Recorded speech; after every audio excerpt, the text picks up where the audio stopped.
Welcome back to Sippin With Sin, the number one podcast about everything. All the stuff and things in the world that are important to you.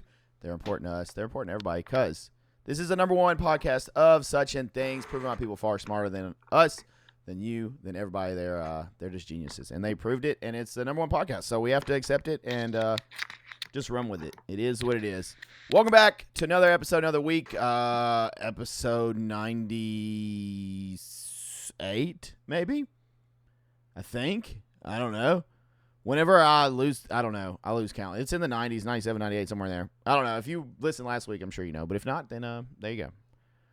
But welcome back. Another week. We got a lot of stuff to talk about. So without further ado, let's welcome back the one, the only, Mr. Christian himself. How's it going? Feels good to be back for another week. I've got plenty to talk about, so I guess we'll just jump right in. Yeah, Christian's already been taking my chat since we're recording this live on Kick, taking them down the rabbit hole. So that's awesome.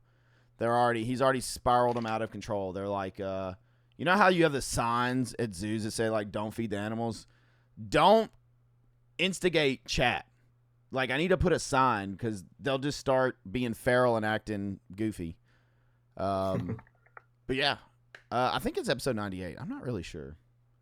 But while I figure this out, because I am now going to have to figure this out, what we'd like to do every episode is talk about what we're watching, reading, listening to, or playing this past week. So we'll let Christian start, I guess. As far as playing, I've been playing a lot of Fallout 4. I forgot how much fun this game is. Like I did have some free time over the weekend at the time of the recording, and I got to play, and I just loved it. I died so much though. Like I ran into randomly while I was doing something else, ran into some super mutants, like a band of them, and they had power armor and rock missile launchers and shit. Whatever, I think it's called a Fat Boy. They had those, and they would just destroy me, dude. And I got so pissed off that I was like, I have to kill all of them. I have to. And I literally played that same thing over like 40 times. Now, honestly, it was probably like 8 times. But it was really annoying, and I finally got the power armor, took it back to my base, and I'll use it later.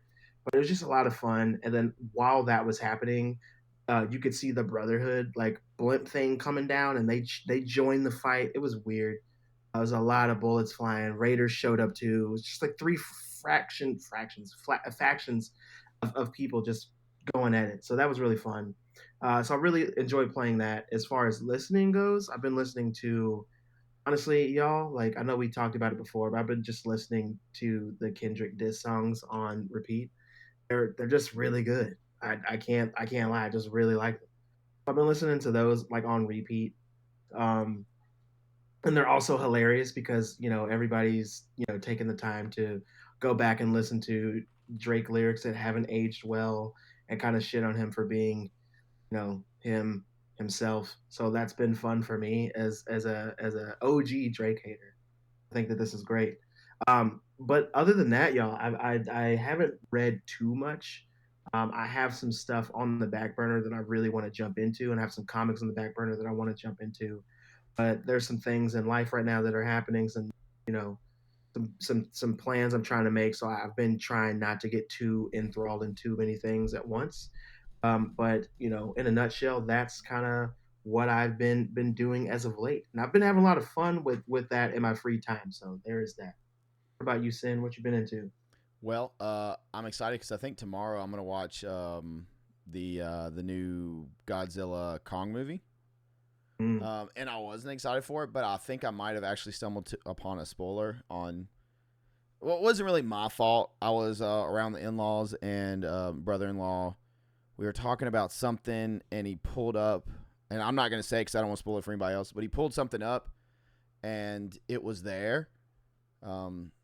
And I was like, wait, why is that like that? And then he was also like, oh, no, did we just figure something out? I was like, I think we did.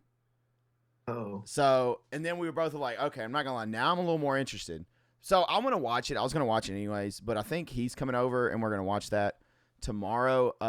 Is it streaming already? Yeah. It come out for like rent and stuff this week, I think. I don't know when. Oh. Tuesday? Okay.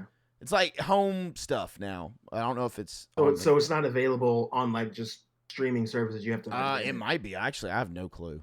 I really don't. I don't know. Past that, I haven't really played anything. I've been playing Sonic with my son a little bit, which has been interesting. How's that been going? I have never seen a kid so excited about Sonic, like just watching the intro, and then he sat there and told me about the rings and Robotnik and losing the rings, and I heard the same stuff over the course of the entire playing, like the time we sat there, until his little toddler mind decided he wanted to go do something else. But he gets really excited about it, so that's cool. It's a start. So I've done that, and then trying to think what else. I mean, there's something I want to talk about in length. I'm sure we'll get to, but Christian's gonna be very proud of me. Very proud of me. You're gonna be proud. What happened? I can't wait to hear. We got Crunchyroll back. Ooh. And obviously, we're gonna talk about something that we got Crunchyroll back for that I've watched. But I started solo leveling. Oh yes. Go ahead and go. Just talk about it. I'll go into detail. At the time of recording this, I think we have 5 minutes left on the episode because Baby Sin woke up and was like being Baby Sin. So we have 5 minutes left on an episode, and then I think 2 more episodes after that, and we're done with the season. Like, I'm almost done. Oh, you binged it then. I mean, it has my interest. Look, I'm going to say this, though. The comment I've got from you and a couple people that I'm going to like it more in Demon Slayer, I can't do that right now. I can't. It's one season. I can't put it over it. Like, it's no. But is it a very strong case to be in my top 3 right now? Hell yeah. I am. Okay, here's how this show has went. I told Mrs. Sim when we got Crunchyroll for Demon Slayer, I was like, hey, I'm watching Solo Leveling. Like, this is on my list. This is something I'm going to do. While we have it, I'm knocking this out, and then I'm going to Kaiju number 8. That's like 2 necessities that I'm doing, and then we'll go from there. And she was like, okay. I was like, do you have any interest to watch Solo Leveling? She was like, maybe. So I forget. She was doing something. She was putting Baby Sin to sleep or something one night, and I was like, all right, I'm starting it. She's like, okay. And she like, she comes in there to lay down, and she like looked at part of it, and then you could tell she was kind of wanting to watch, but she was falling asleep, so she kept like checking out the screen. And so I ended up watching 2 or 3 episodes that night. Just sitting there, just like getting into it, right? Yeah. And then the next day, I was like, all right, I'm going to check out, like, for a minute. I had like 30, 40 minutes. I was like, all right, I'm going to watch an episode. So I put it on, and she came in there, and she was like, wait, how is this happening? I was like, I'm not about to explain this whole show to you. Do I need to start it over? And she's like, yeah, let's start over tonight. Go back to where I was. So I had to go back after getting a few episodes in and start over. And now me and her are like in the same spot together. But she is also very interested in it. I have a few notes, very wonderful notes. First note, it's really cool so far for gamers. If you're a gamer, I feel like you'll really like this anime. It definitely has a feel of like WoW, Final Fantasy, Diablo, stuff like that. ARPGs, RPG games, MMOs, all that. It definitely has that feel. And there's so much stuff that are said that as someone that's played games like that, I'm like, damn, that's... Did you say ARPGs? Yeah, like an action RPG, like a Diablo, stuff like that. Okay. I also now have a new saying, and I can't wait until the new expansion of WoW or I play a game like that. What happens in the dungeon stays in the dungeon. I'm just going to say that all the time now, forever what dungeon I'm in, and it's probably just going to piss everybody off. Zenjutsu, tell me the last thing that you saw, please, because I don't want to talk ahead of you. The last thing I saw would be he turned down money to join. He turned down a pretty good offer to join. I'm trying to remember the clan or the guild. Pretty much the people at like the company like have figured out, or somebody figured out that he is not what people are thinking he is. So they were trying to scout him, and he's pretty much going around and it's just him and dude like doing dungeons. What's the last thing or person that he fought? The last one I've watched him fight would have been probably the dude that had the inmates. Okay, got it. It's a little past out. Like he's done with that, and now he's just doing dungeons. We haven't really seen him fight anybody lately. Like they're just kind of cruising through it right now.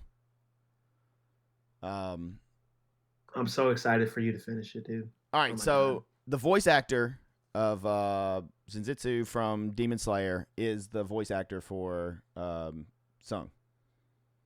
Mm-hmm. Which I think is pretty dope. And I was like, this voice is super familiar. The whole time I was like, this is really, really familiar. And then I was like, I've heard this. And then I looked up and I was like, it makes so much sense. I love seeing the level up, the weapon stats, like him seeing the you leveled up notification, weapon stats, debuffs, health, buffs, all that stuff. When the tank shouts to like fortify and stuff, like as someone who's played those games, I appreciate that. And I think it's really cool. As well as quest and daily quests, like run whatever, do so many push-ups, all that stuff. I think all that's really, really cool, and I'm actually really digging that a lot. It's really good. I have to say, I was told, I think I was on episode 5 the other day, and I was on stream, and shout out to Spiffy if he's listening, but he was like, just wait till you get to episode 6. He was like, episode 6 literally took the show and shot it up so far in my list. And he's a pretty big anime watcher.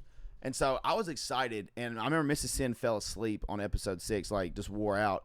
And I was like, I'm not waiting on her. She'll just rewatch it tomorrow. And I kept watching it, and there is a song, and it's been stuck in my head, and that part was so good. It was very well done. But it's so far, I'm really digging it. I'll let you guys know by next episode, I'll 100% be done, unless something weird happens and for some reason we can't watch it. But really enjoying it so far.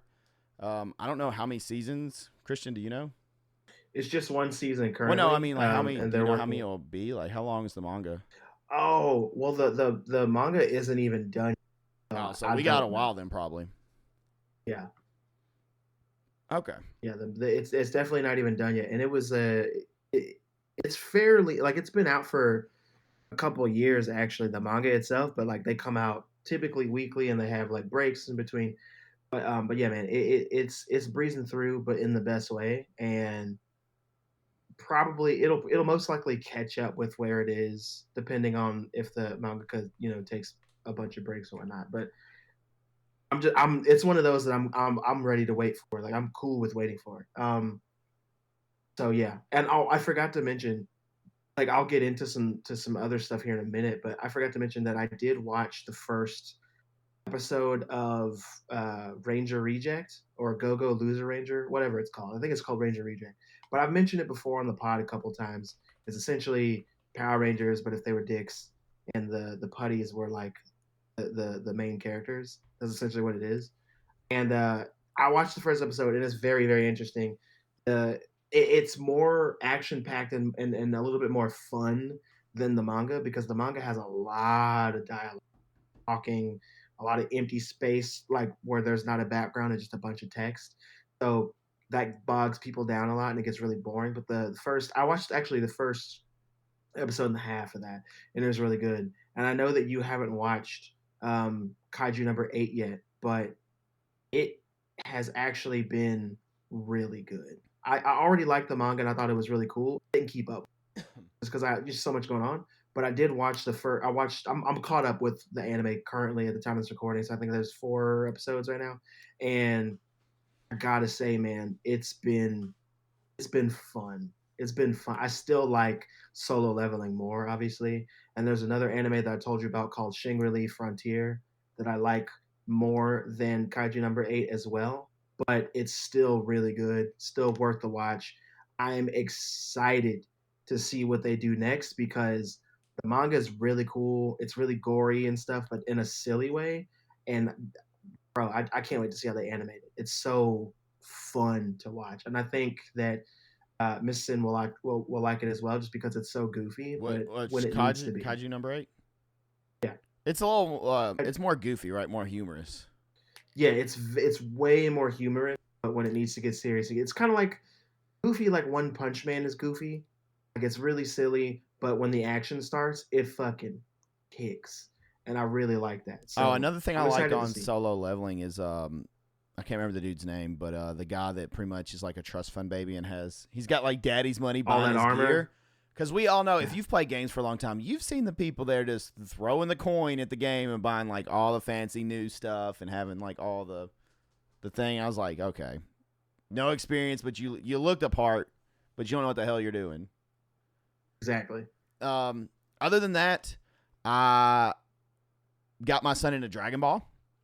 So we'll see. Time will tell if this is a mistake or not. I've heard the word Goku and Baby Goku and Nimbus and Chi-Chi and Um, talking about Turtle and Master Roshi, and yeah, he's been into it. He's been into it pretty hard. That's literally one day. That's the only thing he asked for all day was Dragon Ball. So we'll see. We'll see how this goes. Time will tell. But I'm not gonna lie. I'm kind of excited. The missus actually never watched the OG Dragon Ball. I don't think I have. I've seen episodes, but she's really digging it because she never got to watch Dragon Ball Z all the way through when she was younger. So starting from the beginning, she's like really into it, like with him. So they're kind of like binging that together. And then he's been watching like some of the movies. Other than that, I started the new series, Behind the Vocals. We had our first guest, Grim, and that will be posted on different platforms soon. And that's been a lot of fun and a lot of prep, a lot of work behind the scenes. But it's pretty interesting. I really enjoyed it, but I also nerd out on band stuff and music stuff like that. I love behind the scenes things and conversations and learning like more in depth on it. So of course that's gonna be right up my alley. But I'm not gonna dilly dally on that. We'll talk about it more. I have one piece of news, and then I'm gonna go on the last thing. Well, not the last thing. There's two things I've watched, but I know they're gonna take up a little more time. So the other thing is, Christian, did you hear the news about Jason Universe?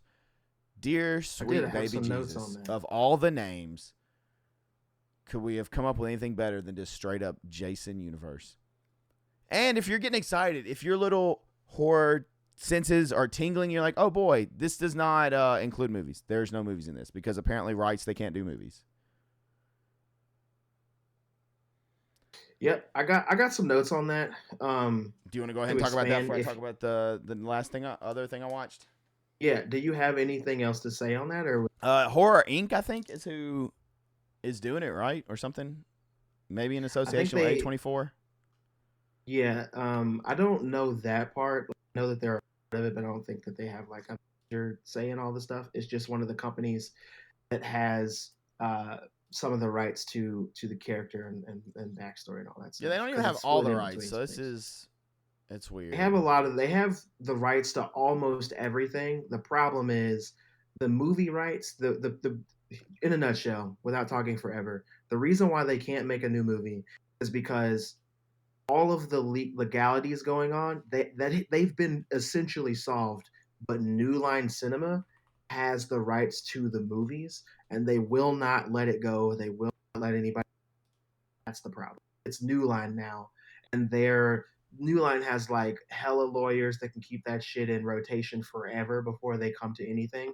So that's the problem. So that's why we're not getting movies, and that's why it's called Jason Universe. It's a multi-platform expansion of the F13 franchise. So like all of the stuff, we're about to get new merch, new video games, new comics, new TV shows, everything but big screen movies. So that's kind of to tell you guys everything. It's literally everything you can want from the character Jason Voorhees and the stories of those movies, minus the movie. That is the only thing that they can't do. So think about how other shows have been going to streaming like Chucky for the Child's Play series and Bates Motel for Psycho and all that stuff. It's good. They're doing something of that nature. I know we talked like last pod about the show not getting canceled, but thinking that it was, and now we see why they are pivoting what they're going to do. They're still getting the show. It's just they're doing it differently. And I saw something that was kind of like Hannibal, the way they were doing it. Like it was going to be different like that. Now we don't know which. Well, that's what originally they were going to do. Now it's up in there. We don't. Yeah. Right. There is a thing called Summer Game Fest that's coming up in a couple of months that we should look out for, because all the major gaming companies are supposed to have some stuff pop up on that. And if you look at the Jason Universe Twitter, I refuse to call it X. I think that's stupid.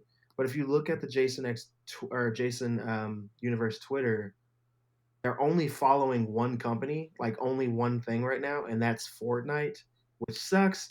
But that's probably to let you guys know that they're going to come out with a Jason Fortnite skin, just like they did Michael last year. Or some kind of game in Fortnite, since it has its own like little whatever now. Yeah, I assume it's going to be a skin first, because Fortnite makes hella money off of the skins packs and stuff. Like people buy those up so quick, and they are like in rotation and all that. So that's probably what's about to happen with that. I'm pretty sure we're going to get next year. I want to say, not this year obviously, but next year, 2025, we'll be getting Halloween Horror Nights attraction for that. So that's kind of how that's going to go. But that's all the information that we have currently. Because right now, if you go to the site, if you go to the Twitter, it's literally just a sign up page for you to sign up and put your email and shit in there, and they'll send you updates to your email as we get it. But I mean, if you guys don't want to do that, I'm here every week. We record the podcast. I'm going to update you as long as there's information to update you on. So if you don't want to do all that work yourself, just count on me and I'll do it for you.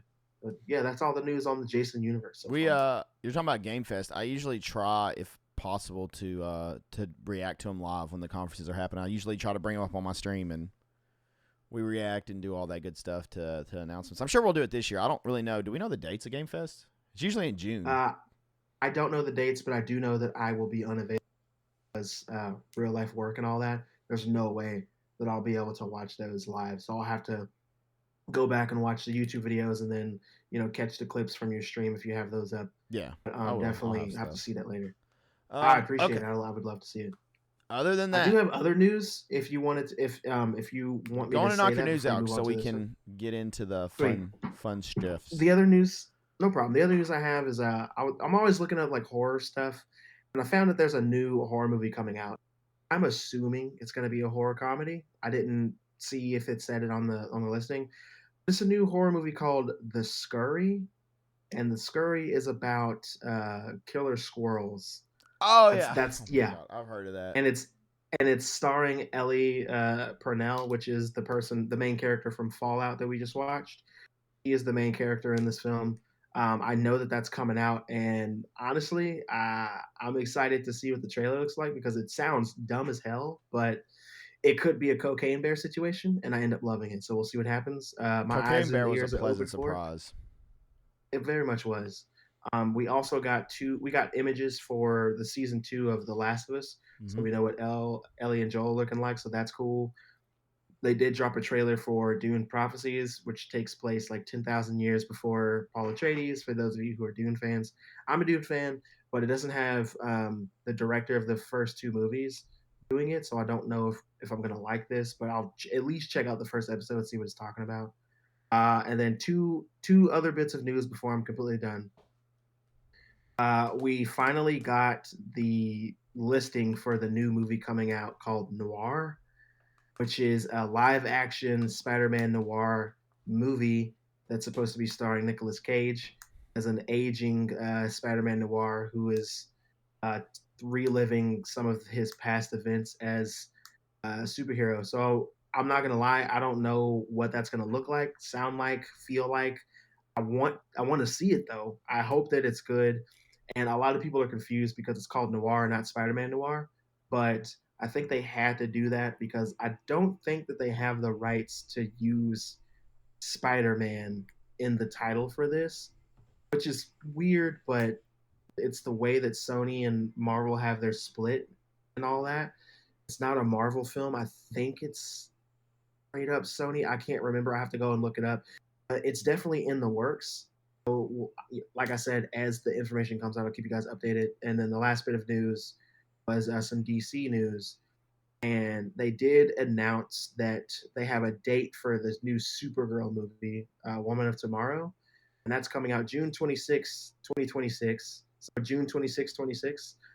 And I thought that was cool because it's literally a year after Superman comes out. So Superman comes out at the time of this recording next year, and then Supergirl comes out the year after that. So hopefully Superman will, be able to carry the DC universe on its back so that we can get these other movies and see how they're looking, how they're feeling, how they're sounding.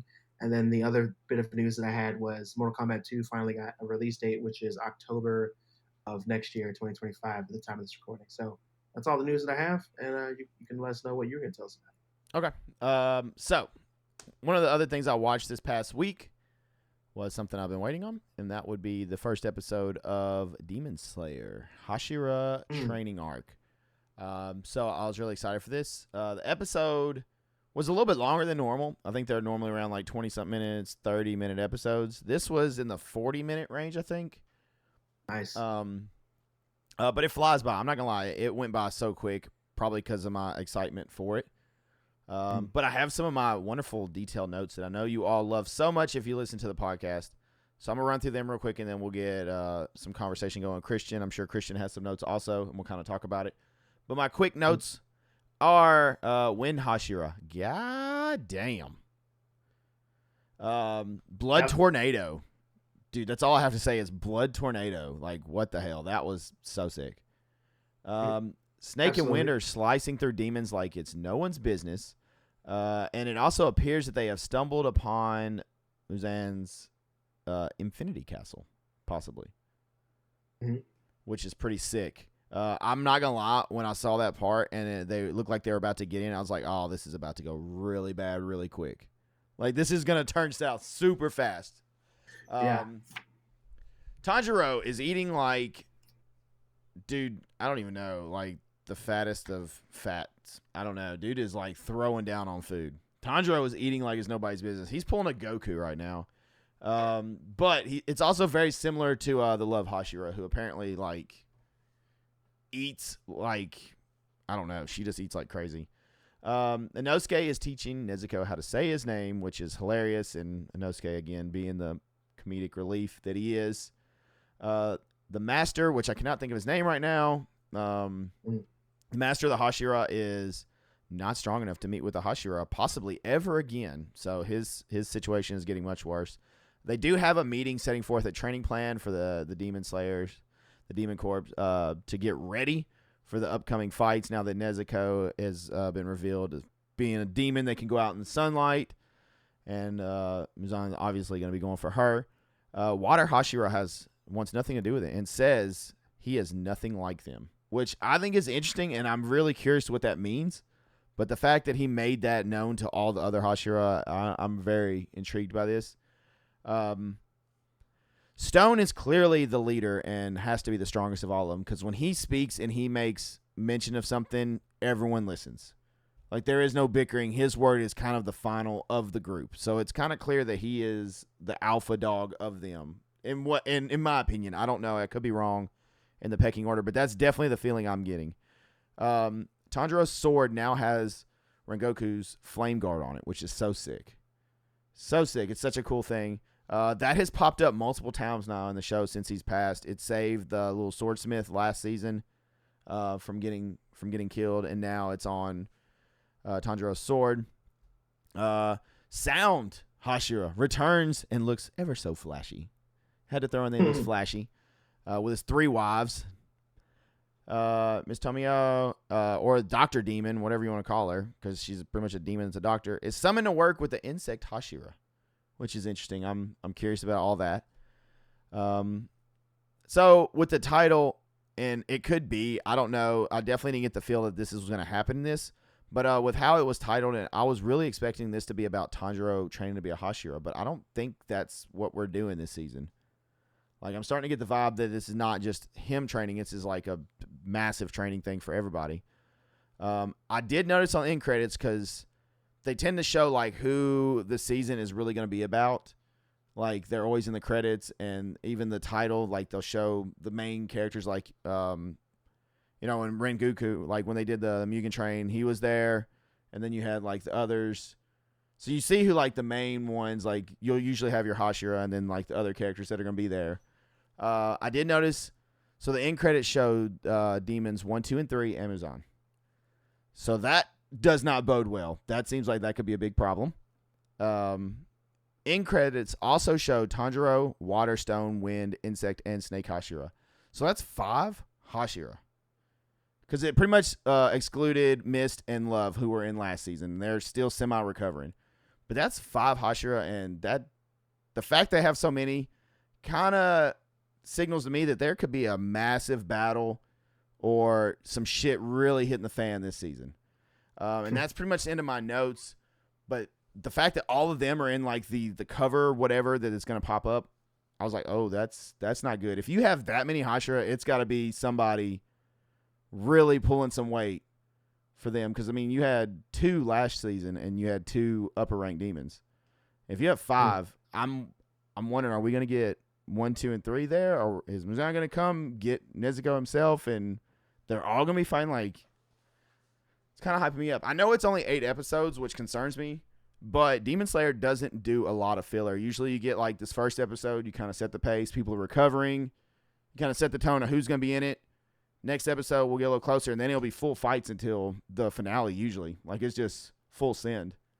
What did you think about the first episode? As a person who watches a little bit more anime than you do, and this episode feels like an episode for a casual anime fan, which isn't an issue particularly, but once you've watched these other seasons and you've been waiting for this to come back and start popping off, it does feel a little lackluster just because there isn't much going on. You're just really getting caught up, right? And I typically am a person who doesn't like the episodes where you're just catching up with people and before you get to the next part of the story, because typically that is filler light, you know what I'm saying? But it serves a purpose. Um, I am also concerned that it's only 8 episodes. I don't really know the history behind that, why it's that way, but I do know that it's 8 episodes, and that does concern me. You've read the manga, though, right? I've read the manga. I mean, is the Hashira training arc very long? Honestly, don't remember. I remember it being longer than I. That also doesn't necessarily mean anything. I'm probably gonna just go back and read it again, just to refresh myself. But I also don't want to get myself in the position where I start reading it and then can't stop, because it's a pretty smooth read. I'm not gonna lie. Like, I really enjoy coming out week to week. We'll see, but my goal is to go back and start rereading those parts just to see how long that was, and if it's as long as it might, if as I think it might be, then maybe that's what this season is, and that's why it's a shorter season, because the season after this one will just be literally shit popping off nonstop, and I honestly can't talk about it because I know how into it, so I don't want to say anything that might start teetering on the edge of spoiler territory here. So I'm going to wait. All I need to know is stuff going to pop off this season? Because I feel like it might. I know something definitely does happen this season, but I have to go back and refresh myself on as to when it happens, because it like I said, I read this as it was coming out. So it's been like 3 or 4 years now. It was actually, I think it's been 4 years because it's 2024. So yeah, I read this post or pre-COVID. That's when I was reading all of this. So it's been a minute. So yeah, I definitely need to go back so I don't tell you incorrectly. But yeah, I'll do that by the time we're on the next pod and everything. I don't know when the dub comes out. Obviously, subs coming out right now, but is it usually whenever the sub's all the way done, or because I'm not gonna lie, I'm watching sub, but I will go back and watch dub because at this point, the voices of all the characters. Like, that's just what I hear now when I see them. So I'm familiar with it.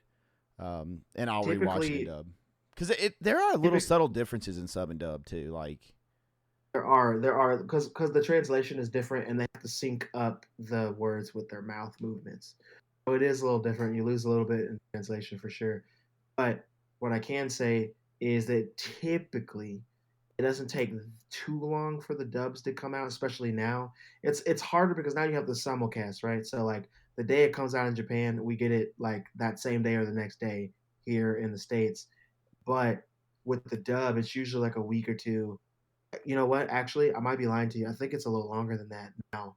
But I do know that when I was watching Solo Leveling, the dub came out for Solo Leveling a couple of weeks after, and it wasn't that long, so it shouldn't take too long for this one either. For the Swordsmith, we had got caught, or like we had watched.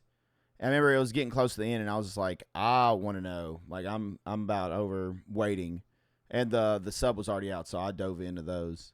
Speaking of Solo Leveling, there is one episode that is not dubbed. It's really weird. It's like I think it's like episode 6 or 7, and it's like 6 or 7.5, and pretty much it's like a recap episode, which was kind of weird. I was like, yeah, if it's a recap episode, I'll tell you right now, if it's a recap episode, I'm skipping it. No, we did. Like, I was gonna watch it because I was like, maybe I'll need something, and Mrs. Sin just kept on. She was like, "This is recap. We're not watching this. Go to the next episode." I was like, "Okay, whatever." She's listen to your wife. No, we did. We didn't watch it, so that's how we got where we're at now. Because she was like, "No, we're not watching this. Go to the next episode." Okay, so what else did you have? Did you have anything else for Demon Slayer? I didn't. I wanted to keep it pretty simple for So that we because looked up I a have so power much to say. ranking, and I don't know how accurate it is because I'm intrigued like where they all stand, and I'm Mhm. I'm gonna try to memorize like or recite the ones I remember. I can't remember the full order, but I think it went something along the lines of Strong's with Stone, like he is the main. And then I think it was Mhm. Wind or Water. I can't remember. They're 2 and 3 though. Wind and Water. Mhm. I think it's Stone, Wind, Water, and then Mist, and then maybe Serpent and on down. I think, or maybe it was Rengoku after Mist. I don't know, which would have been Flame. But like Love If I remember and correctly, Sound and Insect, I think is the weakest. if I remember correctly, Rengoku was like in the middle. He's in the Might be middle. wrong on that. Mist though, I gotta since we rewatched it, I have even more appreciation because I already Mist was my favorite, but knowing he's a prodigy, so young and just essentially a prodigy, just makes me like him even more. And also, the missus has a theory, and those that read the manga are probably gonna laugh at us and be like, "Y'all are stupid. You don't know what you're talking about." But she thinks that potentially Mist is related to Tanjiro, that he's somehow in the lineage of like the sword, whatever that maybe Tanjiro has. Because if you look at I'm trying to. Mist's dad, I think he kind of had like he looked like Tanjiro, like the eyes and stuff. Hmm. I'm not gonna speak to that just because I don't want to. I think it's better if I don't. I don't remember the ranking for right now in the season because the ranking that I have in my head is for the manga, and I'm pretty sure it's like I'm trying to remember it without spoiling anything. It was like the Stone Hashira. Uh, First of all, anytime that they look weaker, like you wouldn't think Love could do the stuff she could do and like be as badass. But the fact that mhm. Stone's always crying, I'm like, Stone's gonna be a badass. Like this dude's over here balling nonstop. He's gonna be really, really strong. I know that he's absolutely like physically the strongest. I think I want to say Um, it's Wind is what we saw as second. yeah, it's. I think his name is Guillaume. Is the Stone Hashira? It's him, and I don't remember Win's name to be honest with you. I know Wind's it the starts with an brother of S, but I don't remember. other dude that like eats demon flesh. I can't remember his name. Yeah, yeah, but it's Stone, Wind, Mist, Serpent. I think I is think the Water next was in front of Mist strongest. though, wasn't he? No, Really? Water's farther down? yeah, and then but here's the you know what my ranking like I said before my ranking is based off the manga, so it's probably different. But just going off the manga, it was Stone, uh, Wind, Mist, Serpent. Then I think Tandro, and Well, I say then I don't even have Water Tanjiro because after. he's not a Hashira right now. Like I'm not even looking him up. I was Oh going well, off just of for the just the Hashira, then it would be take out Tandro, then it would be Water, then Rengoku, so Flame, um, then Sound, then Love, and then I think that's it actually. Hold on, let me insect. keep that. Yeah, that's it. That's it. I don't even remember Insect to be honest with I you think being on insect is the the on the front bottom list. tier. Just because that, I think they made mention that they couldn't even, or she couldn't even like cut off the heads of them. Like she's not strong enough, so she's just like Yeah, poison and other things or something. yeah. And also the other thing in my head, she's not the insect Hashira, she's the flower. Doesn't she do flower breathing? I don't know. I thought they said insect whenever they showed it. Shit, I might be thinking of the manga though. I think hers. I remember her doing flower shit. Maybe I'm wrong on that one. Maybe I'm wrong on that one. Maybe she was pollinating. And I think the weakest is technically like as far as all the characters go. I remember the weakest one is Zenitsu. He just has a really strong move. and then right above him is Inosuke. Interesting. Yeah, Inosuke has like a bigger move set than Zenitsu, so that's what makes him stronger. Like he's more versatile. And Inosuke just has, sorry, Zenitsu just has like the one thing, and he's got to be asleep and all this other shit. But Inosuke can just do his stuff like any other Slayer would be able to do. Yeah. Anyway, that's all I got on that. I'll talk about Demon Slayer forever because it's so good. I'm trying not to because I got something else I want to talk about forever. All right. Well, that is the finale of X-Men 97. So I'm going to go ahead and give you my notes so you can do what you do. Christian, please don't give us a full college commencement speech like I know you have wrote. Written. This dude. Christian, I'm going to cut you off. I'm going to end the podcast. This guy. Okay. X-Men 97 notes, finale. We're going to go through these kind of quick because I know we're running low on time because Christian's been stuck on Hashira forever now. Now he's over there still thinking about it. But, notes. Holy cameos. First and foremost, Iron Man, Captain America, Daredevil, Psylocke are a couple I saw. Morph has his feelings for Wolverine. Bastion looks absolutely awesome. He looks way cooler this episode. Sinister gets made to look like an old nut. I'm sorry, did you say an old nut? Yeah, an old nut. Like, if you can just picture an old testicle, that's essentially what his face looked like. Phoenix returns. Dude. Cable gets his arm ripped off like Mortal Kombat fatality and then gets his ass beat with it. Magneto is in his own mind with Charles having drinks. They're just over here having happy hour, chatting about things. Beast is just awesome. There's just nothing around it. Beast is just, I feel like Beast is underappreciated. Beast is just awesome. Rogue absolutely unloads on Bastion. I think she makes, I'm sure you have this, I think she says a line something like his name was Remy or something like that. As she's just beating the piss out of him. Cyclops and Jean get to say their goodbyes to Cable.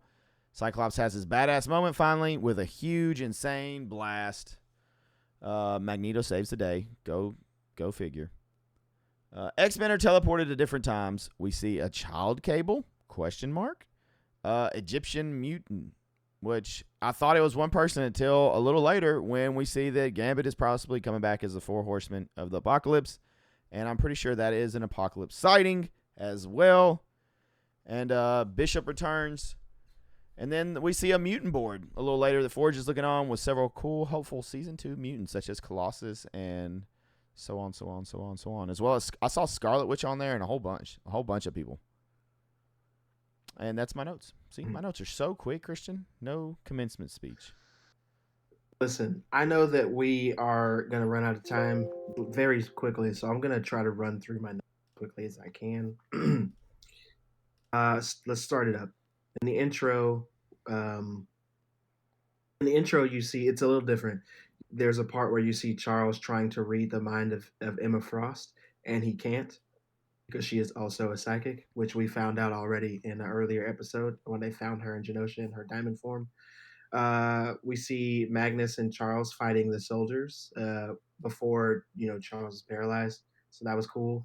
That's also from Uncanny X-Men number 161. Yeah, 161. So I thought that was cool. The episode starts with the bird song "Turn, Turn, Turn." They're in a bar in Germany, so that was cool. I have to say that they've been mentioning this bar scene like all season long. I've talked about it on the podcast for sure.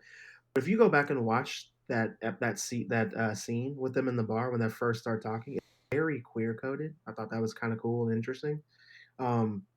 Look at Professor X when he's talking, like the way that Charles is animated, the way that he moves, the way that his eyes are moving, the way that Magnus is sitting there. It's a very, very, very queer coded conversation. And I know that the X-Men characters have always been an allegory to, social issues in the world, queer people, black and brown people, like all of that. That's always been there. It's always going to be literally why the X-Men exist. So if you go back and watch the episode, listen to how that is spoken. and look at how the characters are animated. Very, very queer coded. Just wanted to say that. Um, Once they essentially come out to each other as mutants, Magneto says something that struck a chord with me. He said, "Run and hide before someone starts dreaming of camps." And that line hit hard, dude. I really like that. Magneto has had like the best shit to say in all of the episodes. So that shit was really, really cool. And like I said, stuck with me. I wrote it down. Outside of the window, you see the mirrors that kind of transform into water. And we know that they're inside of Magneto's mind, which is essentially like a dream state. And a lot of times, water and dreams symbolize your emotions. So if you get raging storms, you got a lot of emotions going on, that kind of thing. And I mean, I only know that from reading like dream books and stuff. So there's definitely that. Inner turmoil of Magneto is essentially what we're witnessing here in the form of water. Magneto mentions that Charles being in his head could shatter both of their minds, which in my mind is an allusion to Onslaught. I'm pretty sure I've talked about on the pod a couple times. And I actually wrote down what Onslaught was somewhere. I'm pretty sure. I don't know where it is in my notes, but I'm gonna say it real quick. Onslaught is in the comics when Magneto ripped out Wolverine's adamantium. Professor X gets pissed off. He feels like he has no choice. He takes over Magneto's mind and like wipes it essentially, shattering his mind. That also shatters Professor X's mind. Those two, like Magneto's essential, like his rage and hate mixed with like Charles's mind, fused together to create like a sentient being, which is Onslaught. He becomes a problem. I'm pretty sure I have that in my notes later. I'll get there. It was cool to want to talk about it right now. But moving on. Um, Actually, it's literally right here in my notes. Professor X steals Magneto's mind, merging both of them into a physical being on who is a problem, which I talked about before. So we got that. Charles restores the magnetic waves, and we see Samurai, Iron Man, Captain America. We see in Hell's Kitchen Daredevil, which I thought was fucking badass because I love Daredevil. And then Bastion's voiceover was awesome during the cameo scenes that we're seeing. I thought that was really cool. He gives a speech to the X-Men, uh, mainly Storm, and his speech is also very queer coded. If you go back and watch, um, and also I just wrote down, "How dare you hurt Beast?" Because he just like bludgeoned Beast with like a piece of Sentinel shrapnel, and like he started bleeding. I got really pissed off because Beast is so cool, man. Like, why you fucking with Beast? It's really bothered me. Um, what else do I have? Jean is drowning while Bastion is looking more machine than man at this point. He like transformed. I think it's cool. Eyes are crazy. He's got like this like robo beard soul patch thing that's kind of cool looking. But the design for the characters have been on the season, so like chef's kiss to that. Theo James, the guy who's voicing Bastion, is killing it. I absolutely love what he's doing. What else happens? He tells the X-Men people are good, too damn good. And I think the reason why he is saying that is because he didn't agree with his final dream. Um, because they feel sympathy, just like in the last episode of the Wow, magnetic you waves cut of out the that Earth. whole whatever you said. Just like in the last episode. After that, we didn't hear anything. Man, it, people essentially what I'm saying is people feel remorse. So And you like in cut the out again. last Christian, episode, get your life right. why am I cutting out? That's crazy. Um. Anyway, in the last episode, you remember when old girl let Magneto out? Yeah. That's essentially what Bastion is saying. People are too good, so they won't allow him to do what he wants to do. That's why he's replacing them all, Sentinels. So that's essentially like what he's doing there. That's what he's talking to the X-Men about. We see Black Panther in the like cameos, but it's King T'Chaka version, and he's with the Dora Milaje.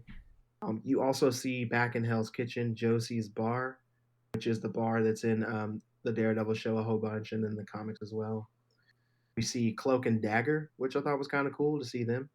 I don't know if you're familiar with them, but that was cool to see. Nope. In Russia, you see Omega Red, Dark Star, Crimson Dynamo.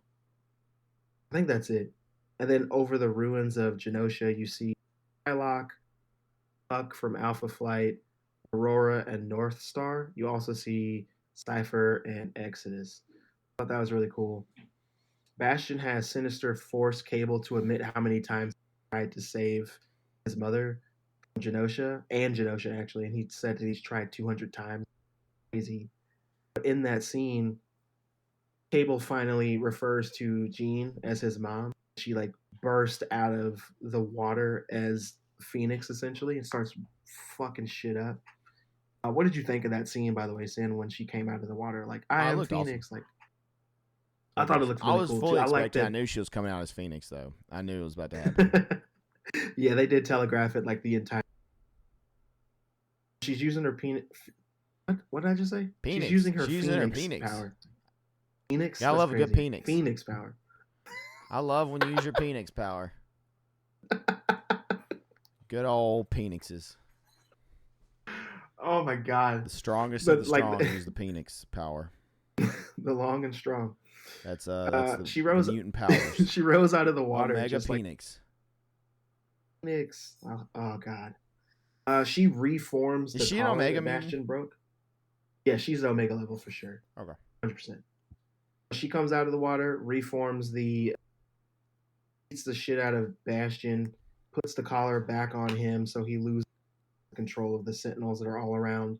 And then the Prime Sentinels that are all around the Earth start falling out of the sky. I'm assuming those people are dead. They never show us.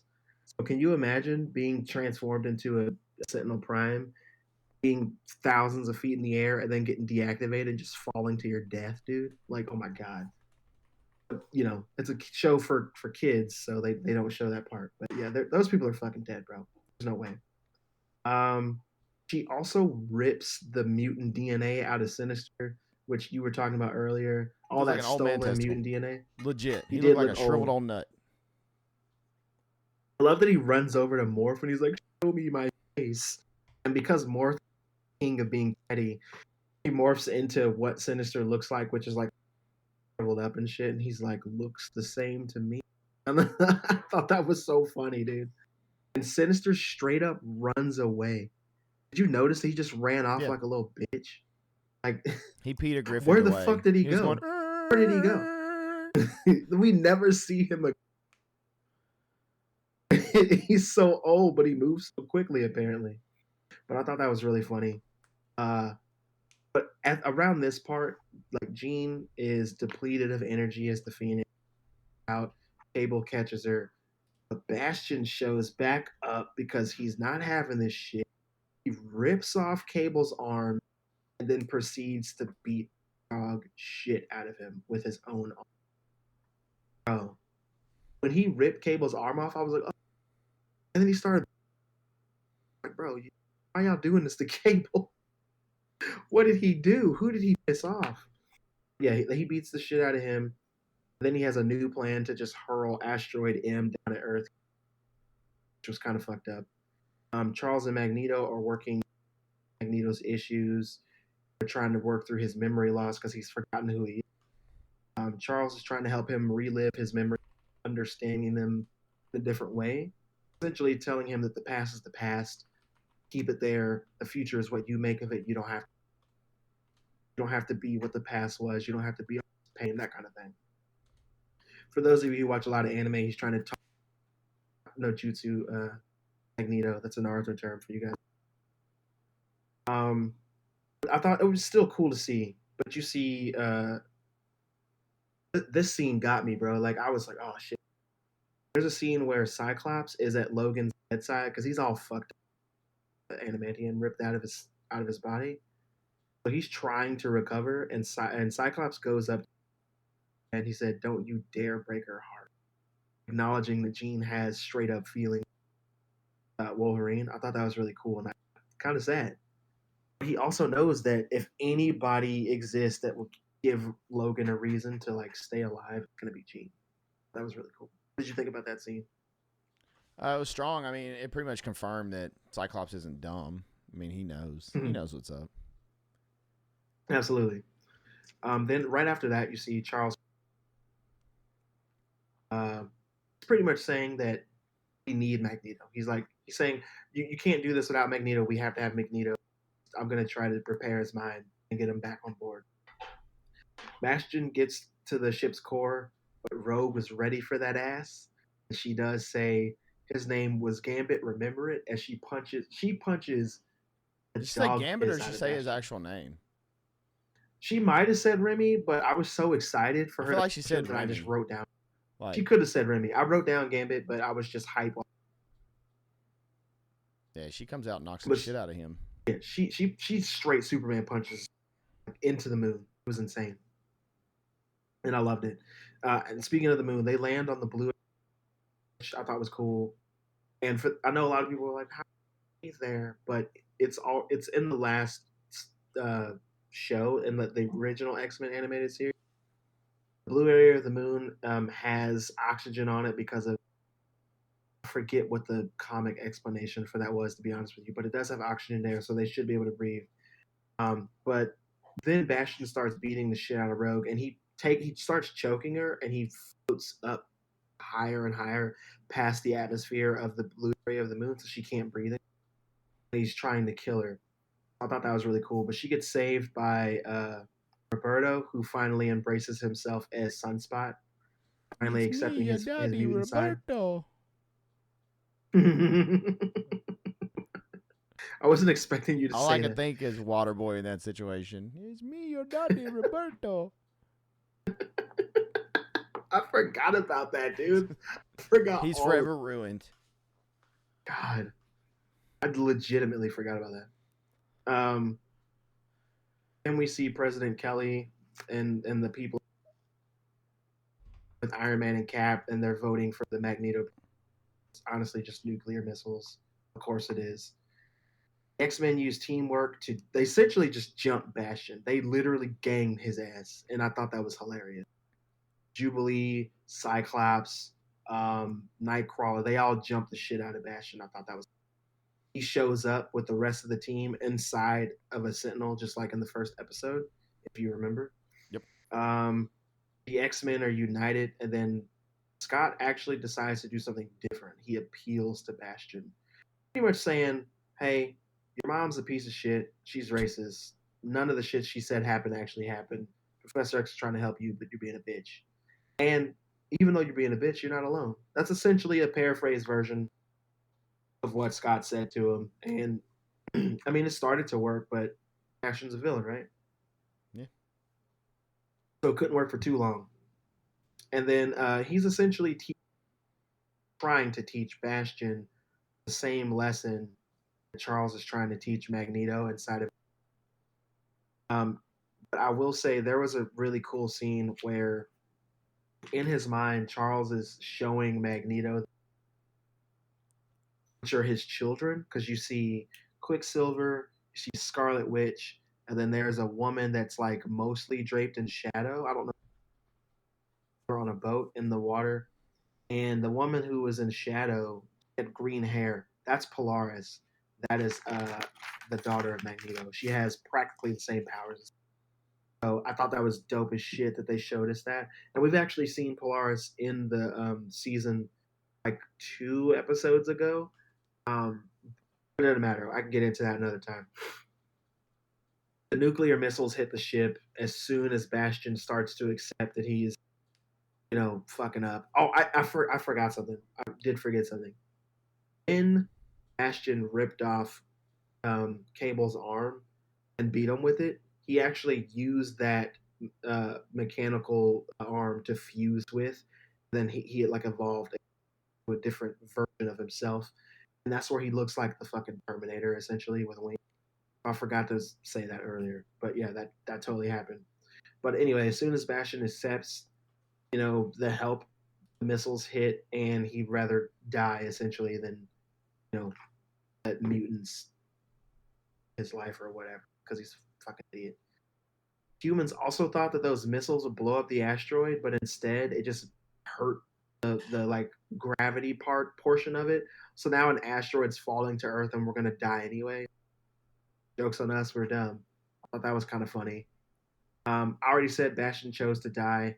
Morph changes into Reed Richards to use his stretchy powers so that he could stay on the asteroid. And I'm just like, Morph is just the cameo god right now, turning into everybody. Cyclops offers to sacrifice himself and save the Earth. The team decides to work together instead of letting Cyclops sacrifice himself, which is in the Fall of Mutants comic book story, I'm pretty sure. Cable is healing up without his arm, and he is communicated with telepathically by Jean, so he can see Jean and Scott. And then Cable admits that he's jealous of the X-Men stories that he heard, those that he belonged in those stories too, but he got sent to the future so he could live. Jean holds back Scott's powers to show Cable his father's eyes because they have the same eyes. And that scene kind of got me a little bit too.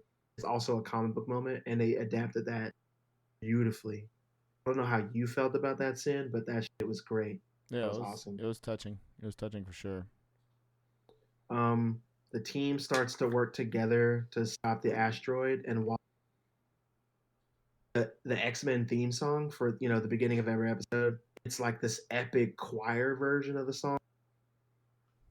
But I thought that shit was sick, and I'm gonna try to find it online and listen to it because it was great. But I really, really like that shit. And then there's scenes of people watching the event on Earth, and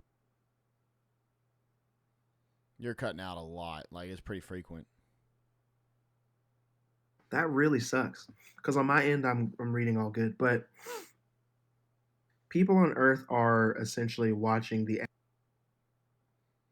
and we get a bunch of cameos there. And I was wondering if you caught those cameos. Some of them, a lot of them, I have no clue who they were. I'm gonna be honest. Okay, so there is a couple watching the asteroid come down to Earth to crash into it. It's a man and a woman. The woman has red hair. That's Mary Jane Watson, and the guy next to her is Peter Parker from Spider-Man the Animated Series, which you watched with your son not too long ago. And then there's a guy with a bag that's behind them. That's Flash Thompson from the same show. So I thought that was really, really cool to see. So we got a Spider-Man cameo and a Peter Parker, different episodes. I really love that. And then Morph pretends to be Jean in order to. And he says she can't say it, but I can. Then as Jean, he says, "I love Logan. Stay with me." And I thought that was really cool. Very queer coded, obviously. We already know that Morph is in love with Logan. We've seen that in another episode, and You could tell that from early on, just how they, like, I think it was when yeah, they were in the tree and they were like goofing off. You could just get the vibe that it was more than just like boys hanging out, or like, it was more than like friends. How he felt about it. yeah, yeah. The way that he teases Logan, mentioned, Christian, you're cutting out again. Christian, I swear, we're about to. I couldn't tell you why I'm cutting. I'm about to send Bastion after you. That's what's about to happen. If you can fix this for me, then. But essentially, like you said, we all that he was or they were a queer character because they go by all the other characters refer to them as that. That was really cool. Nightcrawler is reciting the Lord Prayer to Magnus and Charles while they're still in his mind, and then Charles actually starts to get through, and he was like, he says something to him something on the effect of, "Do you remember that man that you were supposed to be?" And Magneto like wakes up and says Magneto lives, and then saves the day again, which I thought was really cool. That moment is also a major, major comic book where he comes back to life essentially, and as well. And that's essentially the end of it, bro. Like, Magneto does his shit, saves the fucking world, and they all get teleported. It's crazy. And then we cut to 6 months later. Forge is working to form. See that big poster behind him, and it has Iceman, Dust, Colossus, Magic, Kitty Pryde, Shadowcat, Havoc, Cyclops' brother, Exodus, Emma Frost.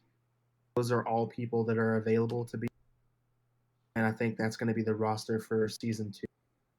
And then they also show us, let's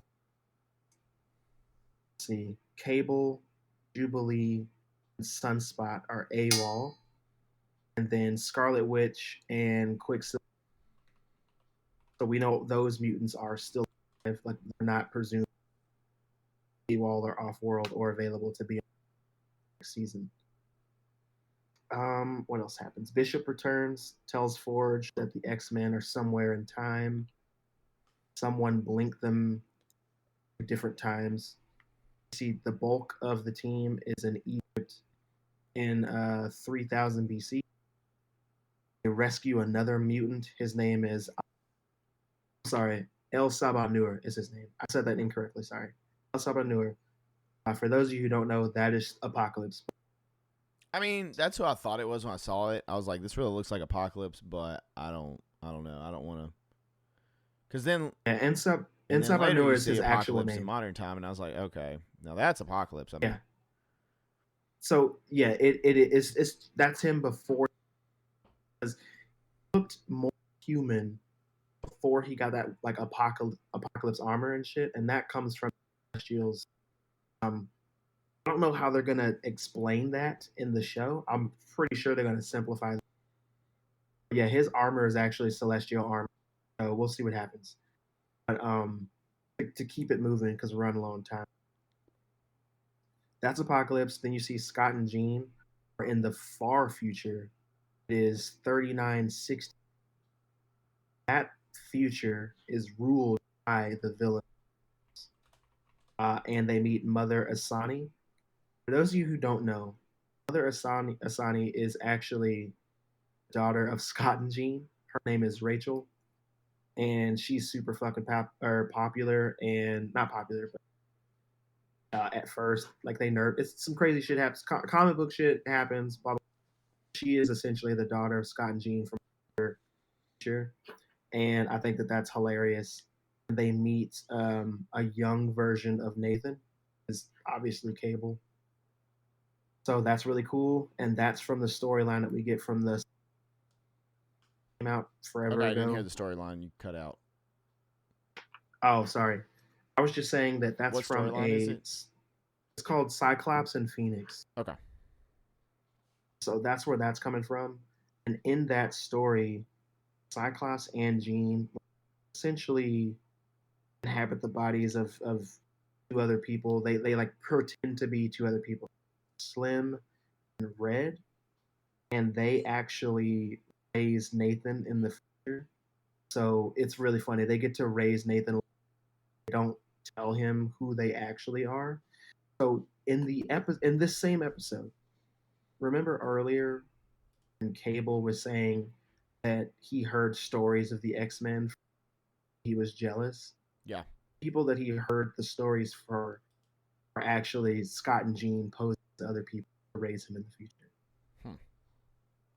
So yeah, future shenanigans happening right there. But anyway, aside from that, in the present day in Genosha, you see Apocalypse. He says a bunch of shit, but at the end he says so much death.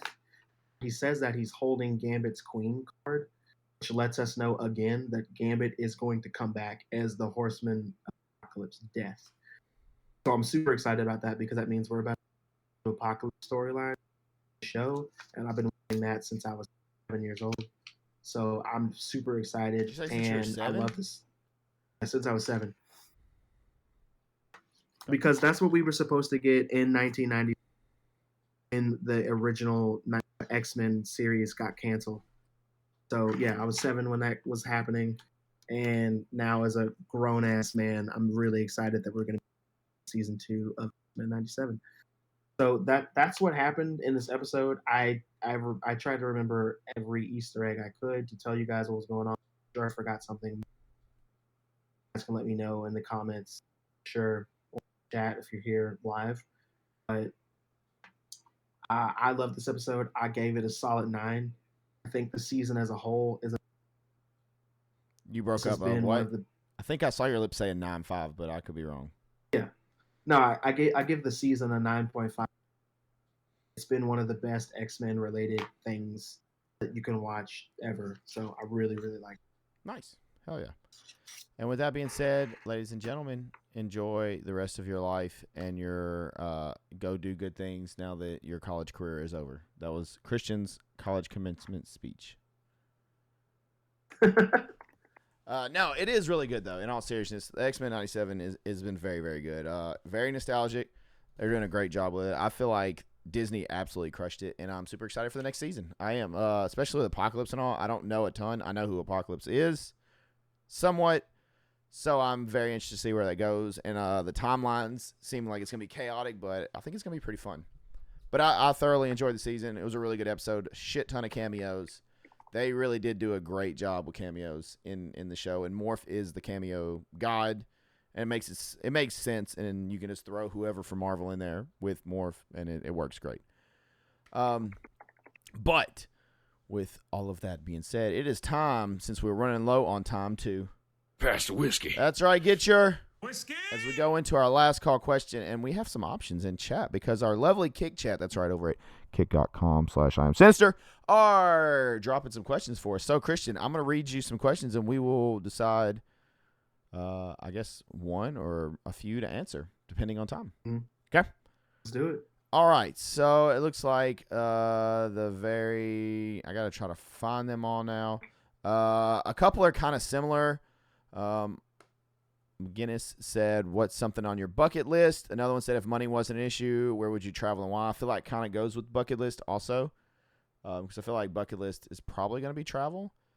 For me, quick answer with that, Australia and Ireland are two places right away that I would love to go to. Australia, Ireland, and probably Japan. I feel like for me, possibly. If I could travel. And I think that kind of goes with bucket list. I would love to go to one of those. Christian, bucket list, travel? I would love to go to Japan. Seoul, Korea is another big one for me. And I want to go back to Hawaii. That was fantastic. You want to go back where? You were kind of quiet. I want to go back to Hawaii. Hawaii? Oh, back to Hawaii. Oh, listen to him. I want to go back to Hawaii. Yeah, I've never been. Hawaii would be sick, though. I would like to go to Hawaii. I know everyone wants to go to Japan, but it's an experience for sure. I think the missus really wants to go to, like, Netherlands or somewhere because of Lord of the Rings. I think that was one. That'd be cool, though. That'd be really cool. Okay. Next question. Having to scroll through chat real quick. Okay. Jordan asks, would you rather live another 80 years and never leave your house, or live for another 10 years and be free to go wherever you want? I am not going to ask a million questions because I get in trouble every week, so I'm just going to say I would rather live another 10 years and do whatever I want because I'm going to make the most out of those 10 years, and I'm already old, so I'm going out with a bang. I'm going to ask one question. No, you can't, because I catch so much shit from y'all every week whenever I try to read the fine print. I'm just answering. So nobody can yell at me this week. Selfish answer. What a child. That's hilarious. If I could ask one question. The question is this. When you say never leave your house, does that mean the house I'm living in currently? Well, yes. To move into? Because, like, I live in an apartment right now. So if I'm living in my house, like the house that I buy, that's going to be I'll probably live for that 80 years and keep my ass in the house. If I have to stay in this apartment, oh yeah, 10 years. 10 years for sure. Because if I can do whatever I want, I'm getting into some shit, y'all. I'm just saying that right now. Wait, what did you see? Selfish answer? Oh, you had a selfish answer. I mean, I would do whatever I want. He'll be fine. We didn't put him in the equation. Okay, and then I think the last one we had was That was a fantastic question, by the way. Do what?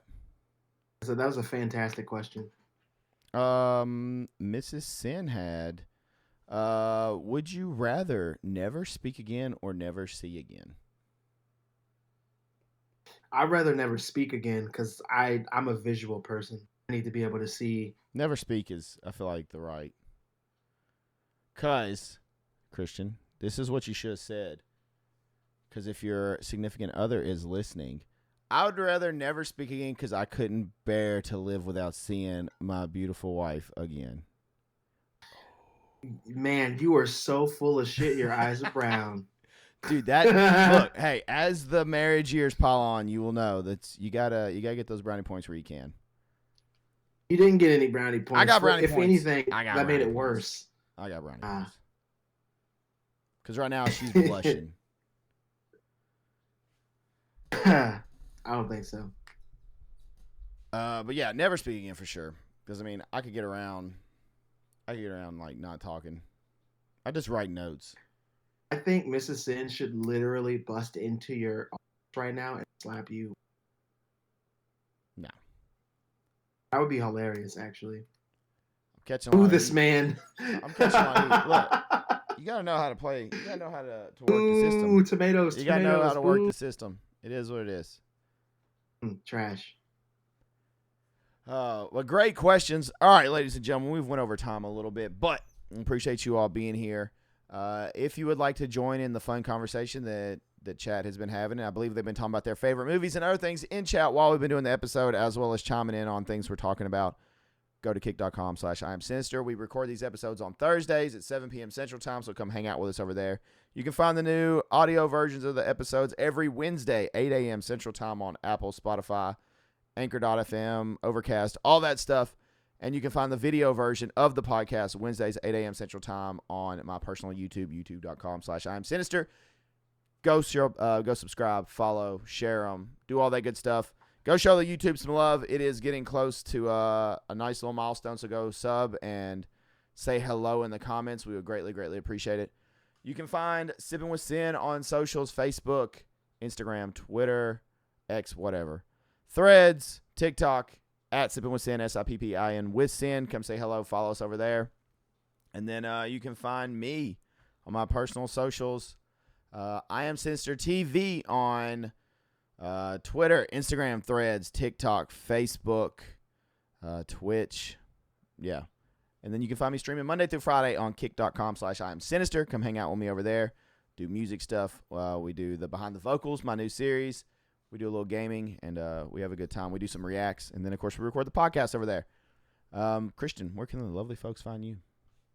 You guys can find me on Instagram at Vinin Inc. You guys can also find me on TikTok at my name, Christian Vincent. I post, what do I post over there? Artwork, some reviews on movies and books, some silly shit. That's where you guys can find me. Unfortunately, those are the only two places you guys can find me right now because, contrary to popular belief, I don't like social media that much. All right, ladies and gentlemen, it's been a fun one. I appreciate you. We'll be back next week with more Demon Slayer, with more, I'm sure, solo leveling and other fun stuff to talk about, okay? You don't have to go home, but you got to get the hell up out of here. It's time to shut it down until next week. Christian, do the honors. Thank you guys so much for tuning in to yet another episode of Sipping With 5-star review. Click that like button, do all the YouTube. Leave us a comment on all the other socials because we do like to read those, and I start reading those live on the podcast. Also, guys, I'm going to leave you with 3 words. 3 words to leave you with every podcast episode. If you've never heard it before, listen also, carefully. if you like those 3 words on merch, let us know because that could be doable. Just saying, we're just going to throw that out there into the astral plane, and if it tickles your ear holes, let us know. It's tickling something. But those 3 words are, say them with tickling his penix. Got it. Penix. That's it. See you guys next week.